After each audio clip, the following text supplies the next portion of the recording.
The Awakening Fleet. Admiral Sarah Chen stood at the reinforced viewport of the orbital defense station Artemis, her expression unreadable as she watched the distant stars. 20 years of preparation had led to this moment. The quantum sensors had detected the Kraxan fleet 3 days ago, their massive ships cutting through the darkness of space with the confidence of conquerors who had never known defeat. The Kraxan Empire had spent centuries expanding across the galaxy, consuming civilizations and resources with mechanical efficiency. They had expected Earth to be another easy conquest. Their scout ships had observed what appeared to be a primitive civilization barely reaching for the stars, a carefully crafted illusion that humanity had maintained for decades. "Admiral, the Kraxan fleet has crossed the Jupiter defense line," announced Captain David Okafor, his dark eyes fixed on the holographic display showing thousands of enemy signatures. "They're maintaining their standard invasion formation." Sarah allowed herself a small smile. Predictable, just as the Resistance intelligence suggested. The Resistance, a network of surviving aliens from conquered worlds, had provided humanity with invaluable information about Kraxan tactics. While other species had used this knowledge in desperate last stands, humanity had spent years preparing a welcome that would shatter the Empire's confidence forever. "All stations, initiate Protocol Lazarus," Sarah commanded, her voice carrying across the neural network that connected Earth's defensive grid. Beneath the surface of Mars and hidden in asteroid fields, thousands of quantum-powered weapon platforms awakened. Each platform represented a technological leap that the Kraxan couldn't comprehend, the product of human ingenuity enhanced by reverse-engineered alien tech and desperate innovation. The Kraxan fleet approached with the precision of machines, their blocky warships arranged in the same formation that had spelled doom for countless civilizations. At their head, the massive dreadnought Imperial will carried High Commander Vexthor, veteran of 100 conquests. The commander's mandibles clicked in anticipation as his ship's sensors analyzed the human defenses. "Primitive orbital platforms," Vexthor remarked dismissively. "Their most advanced weapons appear to be fusion-based. Initiate standard conquest protocol." The first wave of Kraxan destroyers accelerated toward Earth, their weapon systems charging. They never saw the quantum fields that enveloped them. In an instant, 50 ships simply ceased to exist, their atomic structures scattered across space-time by humanity's dimensional disruptors. Vexthor's bridge erupted in chaos. "Impossible," he roared, his exoskeleton bristling with rage. "Full scan of the system. Find those weapons." But humanity's true defenses remained invisible to Kraxan sensors. The quantum platforms existed in a state of probability, their positions uncertain, until the moment they struck. It was technology born from human theoretical physics and desperation, refined over decades of secret development. "Second wave, deploy," Vexthor commanded, refusing to believe that a primitive species could challenge the Empire's supremacy. 300 ships surged forward, their formation spreading wide to minimize losses from whatever hidden weapons the humans possessed. Sarah watched the Kraxan tactical adjustment with professional interest. "They're learning." Too late. Initiate Protocol Prometheus. Hidden within the lunar surface, massive particle accelerators awakened. They had been built in secret, their construction disguised as mining operations. Now they revealed their true purpose, launching streams of accelerated exotic particles that ignored conventional shields and armor, transforming Kraxan ships into expanding clouds of plasma. "Admiral," Captain Okafor reported, "the enemy fleet is attempting to regroup. Their remaining ships are adopting a defensive posture." "They're beginning to understand," Sarah noted. "Signal the Ghost Fleet. Let's show them humanity's real capabilities." Throughout the solar system, hundreds of stealth vessels shimmered into existence. They had been there all along, their quantum cloaking systems making them undetectable to even the most advanced Kraxan sensors. These ships represented the true face of human military technology, vessels equipped with weapons and defenses that had been developed in secret, waiting for this moment. The Ghost Fleet moved with precision that matched the Kraxan's machine-like efficiency, but with a creativity and adaptability that no empire's tactical doctrine could match. Human ships danced through space, their movements unpredictable, their weapons striking from impossible angles. Vexthor watched in horror as his mighty fleet was systematically dismantled. The humans weren't just defending. They were hunting, each strike calculated to maximize psychological impact as much as tactical advantage. His command ship's AI struggled to analyze human battle patterns, finding no logic it could understand in their seemingly chaotic maneuvers. "Priority transmission from Earth," announced Captain Okafor. Sarah nodded. It was time to deliver the message that would reshape the galaxy's understanding of humanity. Her words would be broadcast to every surviving Kraxan ship in a dozen languages. To the Kraxan Empire, you came expecting to find prey, but instead discovered predators. We could have struck at any time during your approach, but we wanted you to see everything. To understand exactly what humanity is capable of, return to your empire with this message. Earth is not a target. We are not conquerable. We are humanity's sword and shield, and we stand ready. The remaining Kraxan ships began to retreat, their once perfect formation now ragged and desperate. They left behind a graveyard of twisted metal and shattered certainty, carrying with them a message that would send shockwaves through the galaxy. Humanity was not merely ready for the stars. They were ready to reshape them. Sarah turned from the viewport, her expression finally softening. "Send word to the Council. Phase 1 is complete. The galaxy now knows that humanity isn't just another civilization to be conquered. We're the civilization that breaks conquerors." In the depths of space, the quantum defense platforms returned to their dormant state, their power signatures fading to nothing. The Ghost Fleet vanished once more, becoming invisible sentinels guarding humanity's space. And in the Artemis station, humanity's defenders began preparing for what they knew would come next. The galaxy was changing. Humanity had announced its presence not with diplomacy or submission, but with an unprecedented display of technological superiority and tactical brilliance. The message was clear. The era of easy conquest was over. The human era had begun. Breaking the void. The Kraxan High Command facility on Nexus Prime erupted in chaos. Holographic displays showed the impossible. Nearly a third of their invasion fleet destroyed or disabled by a supposedly primitive species. Supreme Overlord Cthulhu's crystalline exoskeleton pulsed with barely contained rage as he reviewed the battle footage for the 100th time. "Explain to me," he hissed at his assembled war council, "how the greatest fleet in the galaxy was defeated by a species that shouldn't even have mastered basic fusion technology." In Earth's quantum research facility deep beneath the Pacific Ocean, Dr. Elena Santos watched a different kind of chaos unfold. The massive quantum computation arrays that had helped coordinate humanity's defense were evolving beyond their original programming, processing the battle data and generating new defensive strategies at an unprecedented rate. "The systems are learning faster than we anticipated," she reported to Admiral Chen, who appeared as a holographic projection in the facility's command center. "Every piece of Kraxan technology we encountered has been analyzed and countermeasures are being developed. But there's something else." The quantum computers had detected anomalies in space-time during the battle, ripples that suggested the Kraxan possessed technology far more advanced than what they had displayed. The Empire had been holding back, testing Earth's capabilities just as Earth had tested theirs. "They'll return," Admiral Chen stated, her holographic form studying the data streams.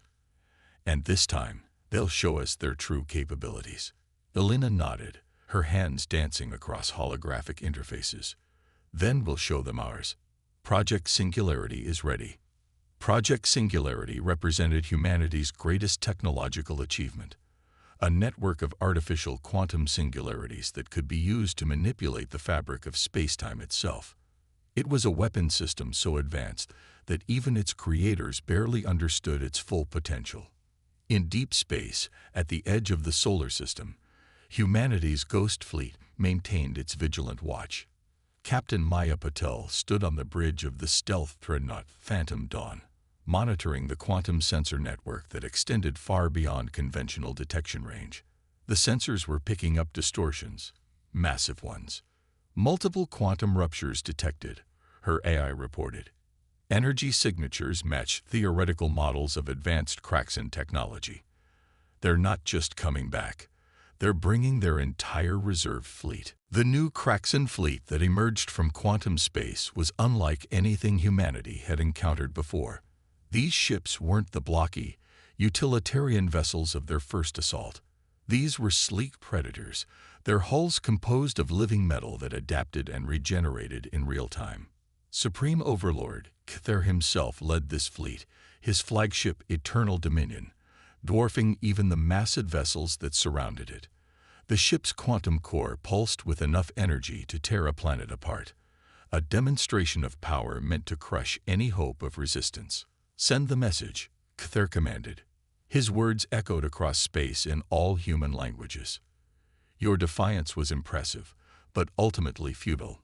Surrender now, and your species may yet survive as servants of the Empire."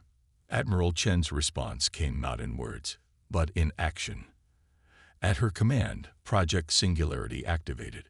Across the solar system, artificial quantum singularities flared to life, their gravitational fields precisely controlled by technology that had taken decades to perfect. The Kraxan fleet found itself trapped in a web of warped space-time. Their advanced drives, capable of crossing galaxies, struggled against forces that defied their understanding of physics. This was humanity's true power, not just the ability to fight, but to reshape the very rules of combat. "Impossible," Cthair whispered as he watched his ship's quantum cores flicker and fail. Their understanding of quantum mechanics rivals the precursors themselves. Elena monitored the quantum network from her facility, watching as the artificial singularities performed exactly as designed. "All quantum fields are stable," she reported. "The enemy fleet is contained. Their advanced technology is actually working against them. The more they struggle against the quantum fields, the more energy they feed into our containment system." But the Kraxan weren't finished. Their ships began to transform, the living metal of their hulls flowing and reshaping into new configurations. They were adapting, learning, evolving, just as humanity had predicted they would. "Execute Phase 2, Admiral Chen ordered. The Ghost Fleet decloaked, but they weren't alone. From quantum storage dimensions came humanity's newest weapons, autonomous drone swarms guided by quantum AI, each unit capable of matching the Kraxan's adaptive technology. The drones moved like a fluid, their formations shifting and flowing in patterns that even the advanced Kraxan tactical systems couldn't predict. They'd weaponized chaos itself, Cthair realized, watching as his fleet's perfectly coordinated attacks were met with responses that seemed to defy logic yet displayed an underlying intelligence that was terrifyingly effective. Maya watched from the phantom dawn as the battle unfolded in 4 dimensions. The quantum singularities weren't just trapping the Kraxan fleet, they were creating localized time distortions. Human ships appeared to move faster than light, striking from multiple positions simultaneously as space-time bent to their will. "We're not just fighting them," she understood suddenly. "We're teaching them. Every adaptation, every response, we're showing them exactly why Earth can never be conquered." The battle reached its crescendo as Cthair ordered his remaining ships to launch their planet-killer weapons, massive quantum devices designed to tear worlds apart. The weapons fired, their energy output equivalent to multiple supernovae. But humanity had prepared for this too. The artificial singularities captured the energy, channeled it, redirected it.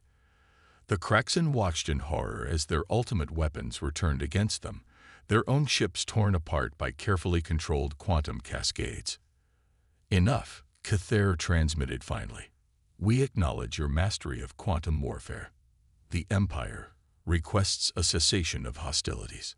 Admiral Chen allowed herself a small smile. "Accepted. But understand this, what you've seen today is still just a fraction of humanity's capabilities. We don't seek conquest, but we will not tolerate threats to our existence." As the surviving Kraxan ships retreated, Humanity's quantum defense network powered down to its standby state. But in the Pacific facility, Elena watched as the quantum computers continued their work, processing the battle data, evolving, preparing. Because everyone knew this wasn't the end. It was merely humanity's introduction to a galaxy that was about to learn just how formidable Earth could be. Beyond the stars, 6 months after the Kraxen's failed invasion, humanity was ready to step beyond defense. The Global Defense Council chamber, carved deep into the bedrock beneath Geneva, hummed with anticipation as Fleet Commander Diana Wright presented humanity's most ambitious military operation to date. The resistance networks have confirmed our analysis, Diana explained, her holographic display showing dozens of Kraxen-controlled systems. The Empire is vulnerable. Their defeat at Earth has sparked rebellions across 17 sectors. For the first time in their history, the Kraxen face internal strife. The assembled military and civilian leaders studied the strategic display with intense focus. Humanity's first major offensive operation would either cement Earth's position as a galactic power or expose them to devastating retaliation. Operation Starbreak is go, authorized Council President Zhang. Show them what humanity can do beyond our solar system. In the void between stars, the human fleet assembled. Unlike the defensive platforms that had protected Earth, these ships were built for long-range operations. Leading them was the HSS Hyperion, humanity's first true battleship, under the command of Captain Marcus Reeves. Marcus stood on his bridge, watching as ships emerged from quantum space around him. Each vessel represented a different approach to space combat. Some were traditional warships enhanced with quantum technology. Others were hybrid designs incorporating reversed-engineered Kraxen systems, and a few were so experimental their capabilities were theoretical even to their creators. All battle groups report ready, announced his XO, Commander Samira Hassan. Ghost Fleet squadrons are in position for deep penetration strikes. The human fleet had chosen its first target carefully, the Kraxen shipyards at Helios Prime. Not only was it a vital military installation, but it also housed thousands of enslaved alien workers from conquered worlds.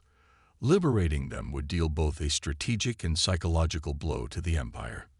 Begin Phase 1, Marcus ordered. Let's show them how humanity fights when we're not confined to defense. The attack began not with weapons, but with information. Quantum encrypted transmissions flooded the Helios system, bypassing Kraxen security protocols as if they didn't exist.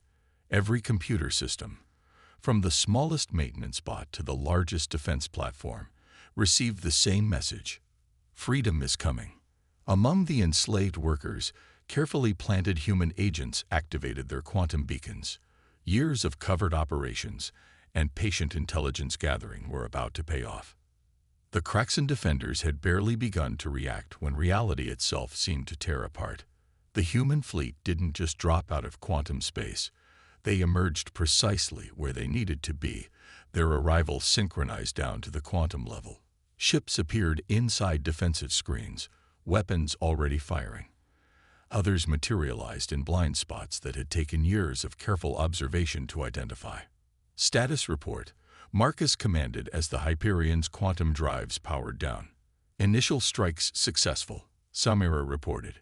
87% of defensive platforms neutralize. Ghost Fleet teams are deploying to secondary targets. The Ghost Fleet ships, smaller and more agile than the main battle groups, darted between the massive shipyard structures. Their mission wasn't just destruction. They carried elite teams of quantum-enhanced human operators, each capable of hacking Kraxen systems at the speed of thought. Deep within the shipyards, the enslaved workers felt their restraint collars deactivate. Emergency bulkheads sealed, trapping Kraxen overseers in their command centers. Resistance cells, long dormant, sprang into action with precisely coordinated strikes. The Kraxen response was fierce but uncoordinated. Their rigid command structure, already strained by the losses at Earth, began to crack under the pressure of an attack that seemed to anticipate their every move. They're adapting, Samara warned as enemy ships began to launch from secondary facilities. New energy signatures detected. They're bringing in reinforcements. Marcus allowed himself a grim smile. Right on schedule. Execute Phase 2. The quantum computers aboard the Hyperion had been processing combat data in real time, predicting exactly how the Kraxan would respond. As their reinforcements emerged from quantum space, they found themselves trapped in artificial gravity wells created by precisely positioned human strike craft. "Sir," called out Lieutenant Park from his sensor station, detecting massive energy buildup from the planetary defense grid. They're powering up their main weapon array. The Kraxan's planetary defense system was their trump card, a network of quantum-enhanced energy projectors capable of vaporizing entire fleets.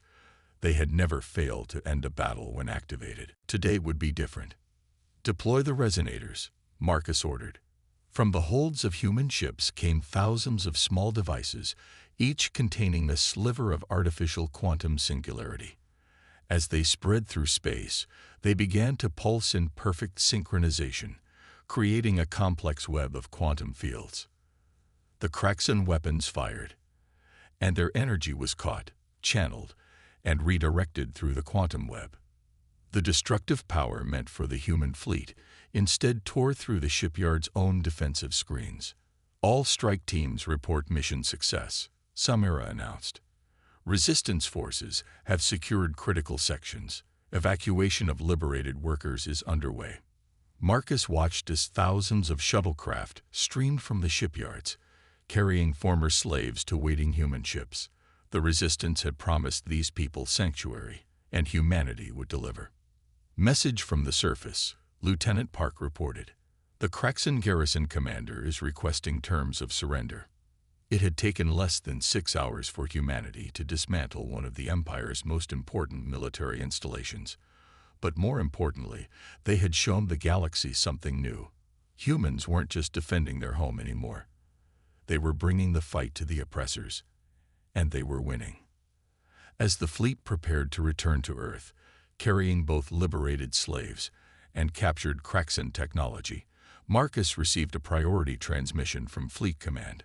New intelligence had arrived from deep cover agents. The Kraxan weren't the only threat humanity needed to worry about. Something was stirring in the galactic core, something that had even the mighty Empire trembling in fear. The real test of humanity's resolve was just beginning. Alliance of necessity, the greater threat. The emergency session of Earth's Global Defense Council was unlike any before. For the first time in human history, Kraxan representatives stood in the chamber, not as conquerors or enemies, but as bearers of terrifying news. Supreme Overlord Cather himself had come, his crystalline form dimmed with what humans were beginning to recognize as fear. "We call them the Void Hunters." Cather's words echoed through the chamber. They emerged from the spaces between realities, consuming everything in their path. "Your quantum sensors must have detected their approach by now." Dr. Elena Santos nodded grimly, bringing up a holographic display of the galactic core. "We've been tracking anomalies for the past month. Reality itself seems to be unraveling at the edges." The display showed a spreading darkness that defied normal space-time physics. It wasn't just consuming systems, it was erasing them from existence. The combined might of the Kraxan Empire had barely slowed its advance. Admiral Chen studied the tactical projections with growing concern. "How many civilizations have already been lost?" 17, Cather replied, his mandibles clicking in distress, "including some that rivaled the Empire in power. Traditional weapons are useless. Even our most advanced quantum technology barely registers to them." President Zhang leaned forward, her expression stern. "And now you come to us. Why? Because you did what no one else could. You defeated us by understanding quantum mechanics better than we do. Your artificial singularities, your manipulation of space-time. You grasped concepts that took our civilization millennia to barely comprehend." The implications hung heavy in the chamber. Humanity's greatest enemy was asking for help, believing Earth's innovative approach to quantum physics might be the key to stopping an extinction-level threat. In orbit above Earth, Captain Maya Patel watched from the Phantom Dawn as Kraxan ships arrived through authorized quantum corridors. Not as invaders this time, but as part of a joint defense force. The sight was both surreal and deeply unsettling. The Void Hunters will reach the Arcturus sector within 30 days, her AI reported. Based on their current trajectory, Earth has perhaps 60 days before contact. Maya's ship had been chosen for a dangerous mission. The Phantom Dawn's advanced stealth systems made it the perfect platform for close observation of the enemy. She would lead a joint human-Kraxan reconnaissance team to the edge of consumed space. The mission launched without ceremony. The Phantom Dawn, accompanied by 2 Kraxan stealth cruisers, slipped into quantum space. Their destination: the remains of the Centauri Empire, the latest civilization to fall to the Void Hunters. What they found defied explanation. Where a thriving civilization of trillions had existed, there was now nothing. Not destruction, not ruins, but a complete absence of reality itself. The void wasn't dark, it was the absence of existence. Energy patterns detected, announced the Kraxan science officer, Vertal. There? Impossible. Maya watched as shapes emerged from the void. If they could be called shapes, they seemed to exist in dimensions beyond normal spacetime, their forms hurting the mind to observe. The Void Hunters had noticed them. Emergency quantum jump, Maya ordered. But the hunters were faster. Reality warped around them, trapping the ships in a bubble of distorted spacetime. What happened next would change the course of the war. As the Void Hunters began their attack, the Phantom Dawn's quantum core reacted in an unexpected way. The artificial singularity at its heart resonated with the Hunters' reality warping fields, creating a feedback loop that briefly made the impossible beings visible to normal space. They're not destroying reality, Vertal realized, his scientific training overcoming his terror. They're converting it, transforming normal space into something else, something they can inhabit. The discovery came at a cost. One of the Kraxan ships was caught in the Hunters' attack, its crew screaming in frequencies that shouldn't have been possible as their reality was rewritten. The Phantom Dawn barely escaped, carrying vital data back to Earth. In the Pacific Quantum Facility, Dr. Santos worked alongside Kraxan scientists, their former enmity forgotten in the face of extinction. The data from the Phantom Dawn had given them something they desperately needed: hope. If we can generate the right kind of quantum resonance, Alina explained to the combined human-Kraxan command staff, we might be able to force them to remain in normal spacetime, make them fight on our terms. Kther's crystalline form pulsed with renewed energy. My Empire's quantum cores are at your disposal. We'll need everyone to generate a field large enough to affect their incursion. Admiral Chen nodded grimly. And then we hit them with everything both our civilizations have. But we'll need more than that. We need innovation, new weapons, new tactics. We need, President Zhang added, to remind them why humanity was able to defeat the Kraxan Empire. We don't just adapt, we evolve. As the combined fleet began to assemble, the largest military force ever seen in the galaxy, Maya stood on the Phantom Dawn's bridge once more. Her ship would lead the reconnaissance elements of the joint fleet, her crew now a mix of humans and Kraxan working in seamless coordination. The void was spreading, reality unraveling at its edges. But for the first time since the Hunters emerged, there was a plan. Humanity had spent generations preparing to defend itself against alien threats. Now those same preparations might save not just Earth, but existence itself. The final battle would begin soon, and with it, the galaxy would learn why humanity's greatest strength wasn't its technology or its weapons, but its ability to turn enemies into allies when facing a greater threat. Evolution's edge. The final gambit. The combined human-Kraxan fleet hung in the void between the Arcturus and Sol systems.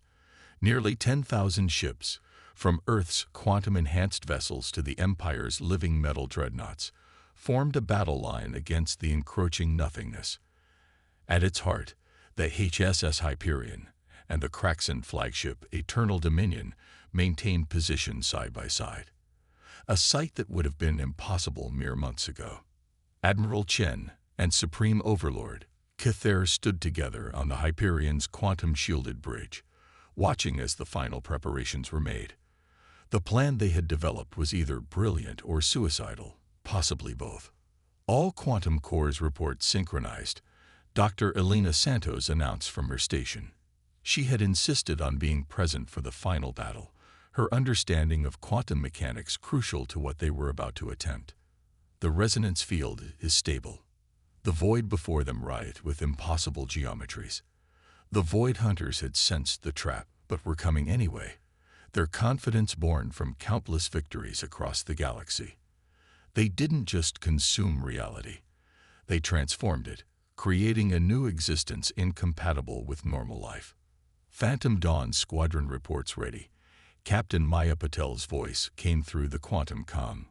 Her stealth ships would play a crucial role, carrying specialized devices developed through the combined efforts of human and Kraxan science. Begin Operation Reality Lock, Admiral Chen commanded. Across the fleet, thousands of quantum cores powered up simultaneously.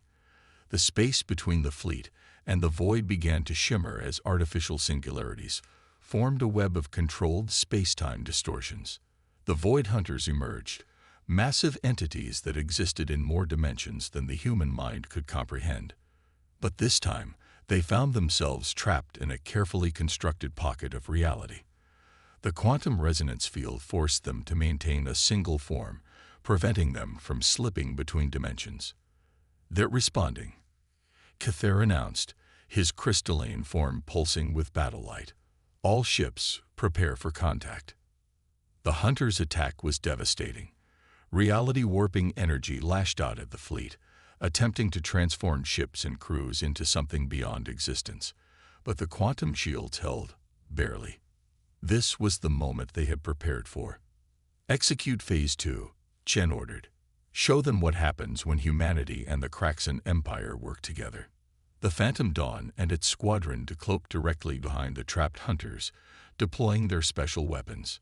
Devices that combined Kraxan living metal technology with human quantum science activated, creating zones where the laws of physics could be locally rewritten. The Void Hunters found their own reality warping abilities turned against them. Where they attempted to transform normal space, they instead encountered pockets of engineered physics that rejected their influence. For the first time in their existence, they were forced to fight in a realm they didn't control. "Energy spike," Elena shouted. "They're attempting to breach the quantum containment field."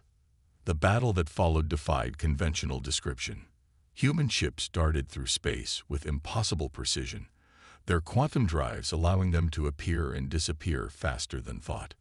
Kraxan vessels unleashed weapons that bent light itself, their living metal hulls adapting to each Hunter attack.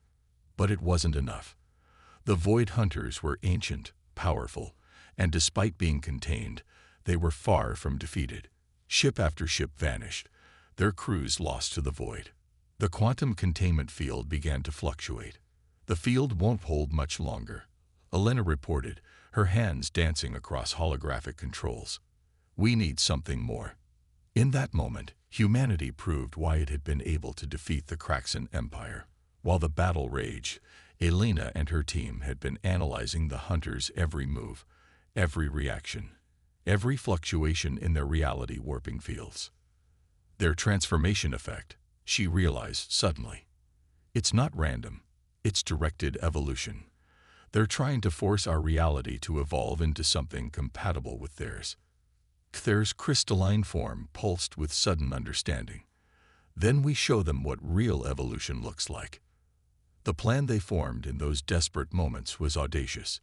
Using the Kraxan's mastery of living metal and humanity's understanding of quantum mechanics, they began to reconfigure the containment field.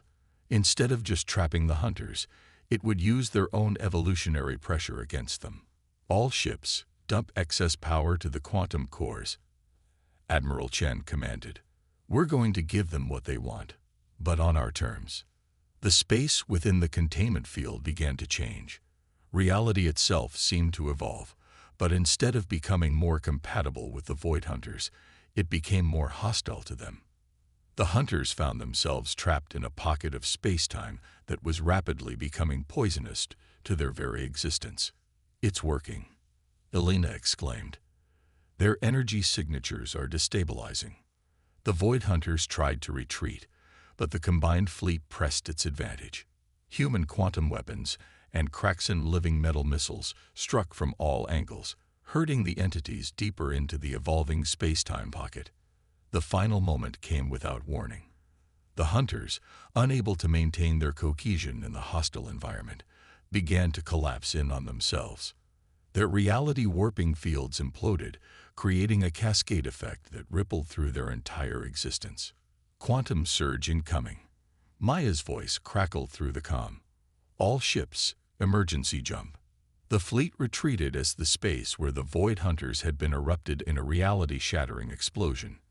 When the quantum distortions cleared, there was nothing left of the entities that had threatened to consume the galaxy. In the aftermath, human and Kraxan ships hung side by side in the void. They had lost many in the battle, but they had achieved something unprecedented. They had defeated an enemy that had seemed unbeatable by working together, combining their strengths and overcoming their differences. Admiral Chen turned to Kithair. "Your empire was built on the idea that strength comes from dominance. We showed you a different kind of strength today. The Supreme Overlord's crystalline form, pulsed with what might have been respect. Perhaps it is the empire that needs to evolve now." As the fleet began its journey home, the galaxy faced a new reality. The Human-Kraxan alliance had not only saved existence itself, but had also proven that the future belonged to those who could adapt, cooperate, and evolve. Humanity had come to the stars prepared for war, but had ended up teaching the galaxy a lesson about peace. The void between stars seemed a little less empty now, filled with the possibility of what different species could achieve together. And at the heart of it all was humanity. Not conquerors, not victims, but teachers, showing the galaxy that true strength lies not in domination, but in the power to change, to grow, and to reach across the divide between enemies to forge something greater than either could achieve alone.